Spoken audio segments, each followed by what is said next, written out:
এটা হচ্ছে আমার নিজের হাতে বিরিয়ানি। একদম ঝুরঝুরে একটা ভাব আছে বিরিয়ানির মধ্যে, মানে যেটা সাধারণত একটা রাইসের সাথে একটা রাইস কোনোভাবে একদম লেগে নেই।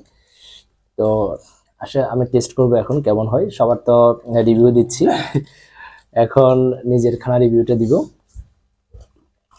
কিছুদিন পর আমরা আজকে আয়োজন করতে যাচ্ছি বিরিয়ানি। আসলে রান্না করতে আমার খুব ভালো লাগে সবসময়, আর এটা আমার বলতে পারি যে আমার একটা প্যাশন হিসেবে কাজ করে আমার মাঝে সবসময়। তো দীর্ঘদিন প্রায় রান্না করা হচ্ছে না, তো আজকে আমরা আসলাম যে কয়েকজন বন্ধু নিয়ে রান্নার কাজটা করব আজকে। তো আজকে রান্নায় আমরা মূলত যেটা রাখতেছি সেটা হচ্ছে আপনার বিরিয়ানি থাকবে, চিকেন বিরিয়ানি, সাথে থাকবে চিকেন মশলা থাকবে।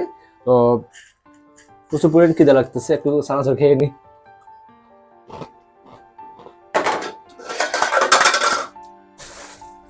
তো আমাদের এদিকে নিয়ে আসো।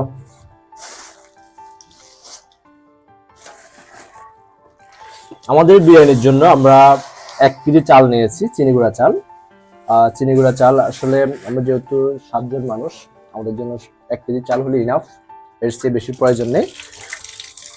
এগুলো ভালো করে ধুয়ে নিব, ধুয়ে ভালো করে ধোয়ার পরে কিছুক্ষণ পানিগুলো একদম ভালোভাবে শুকিয়ে নিব। তাহলে শুকানোর পরে আমরা এটা মূলত রান্না করা বা কষানো মাংসের সাথে দিতে হবে চালগুলো।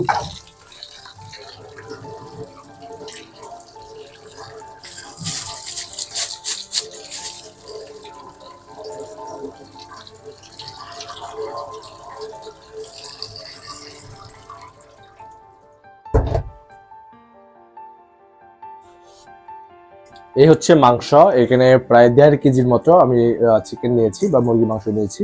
মাংসগুলো আমি একদম গরুর মাংসের মতো করে কুচি কুচি করে পিস করেছি। একটু মাংসগুলো একটু দেখো ভালোভাবে, যে একদম মাংসের যে গরুর মাংস যেভাবে কুচি কুচি করে কুটা হয় ঠিক সেম ভাবে মাংসগুলো আমি রেডি করছি মূলত বিরিয়ানিতে দেওয়ার জন্য। এর মতো তেল নিয়ে নিব, আর এরপরে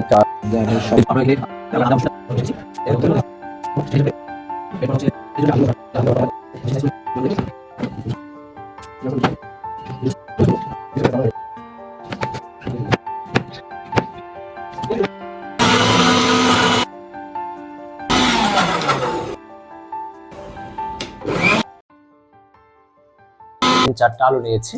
এই যে আমার বন্ধু নাহিদ খুব ভালো কুটাকুটি করতে পারে, কাটা ছিঁড়া বলা খুব ভালো সেই। তো সে আলুগুলো ভালোভাবে কুচি করে ছুলে নিচ্ছে চামড়াগুলো। তো এরপরে এখানে আমাদের আছে রসুন বাটা আছে, আদা বাটা আছে, আমরা পরিমাণ মতো ব্যবহার করব রান্না করার সময়। এরপরে আমি এখানে পেঁয়াজ নিয়েছি।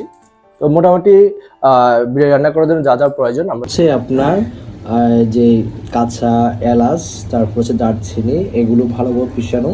আমি আসলে ফ্রিজ থেকে বের করার কারণে এখানে এখনো ভালোভাবে এটা গলে নাই, বাট তারপর আমি এগুলো দিয়ে দিব, যেহেতু আমাদের সময় কম, প্রায় সেই রাতের 10টা-11টা বেজে গেছে।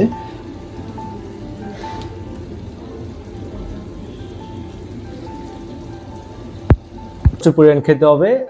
এতদিন তো বাহিরের রেস্টুরেন্টে রিভিউ দেওয়া হয়েছে, আজকে নিজের হাতের রান্নার যে রিভিউটা দিব আসলে খেতে কেমন। তো দেখা যাক আজকে যে বিরিয়ানিটা রান্না করছি এখন আমি আপনাদেরকে দেখাবো। এই যে দেখুন আমার নিজের হাতে তৈরি বিরিয়ানি, আসলে একেবারে একদম ঝুরঝুরে একটা যে ভাবটা আছে, মানে একটার সাথে একটা রাইসের যে লেগে থাকার কথা, বাট একটা রাইসের কোনোভাবে লেগে নেই, একদম ঝুরঝুরে। প্রচুর পরিমাণে মাংস দেখা যাচ্ছে।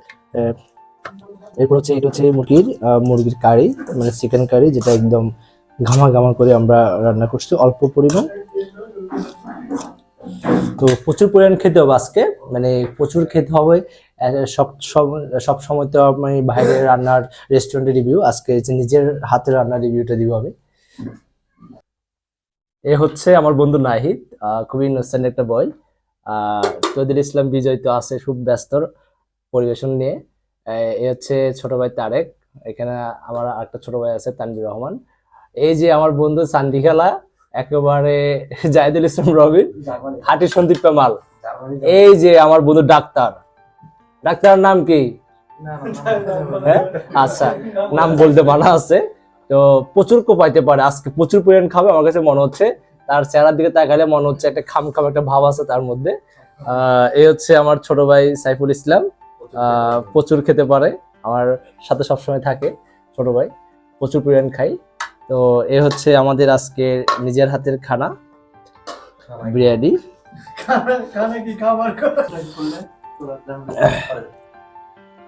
এটা হচ্ছে আমার নিজের হাতের বিরিয়ানি, একদম ঝুরঝুরে একটা ভাব আছে বিরিয়ানির মধ্যে, মানে যেটা সাধারণত একটা রাইসের সাথে একটা রাইস কোনোভাবে একদম লেগে নেই। তো আসলে আমি টেস্ট করবো এখন কেমন হয়, সবার তো রিভিউ দিচ্ছি, এখন নিজের খানা রিভিউটা দিব। ও অসাধারণ, চিকেনটা একেবারে একদম নরম, সিদ্ধ হয়ে নরম হয়ে গেছে। দেখি এবার রাইসটা একটু খেয়ে দেখি। Excellent, wow. আসলে আপনারা যদি খাইতে পারতেন তাহলে বুঝতে পারতেন আসলে আমার হাতের রান্নাটা কত মজা। আবার দাওয়াত রইল।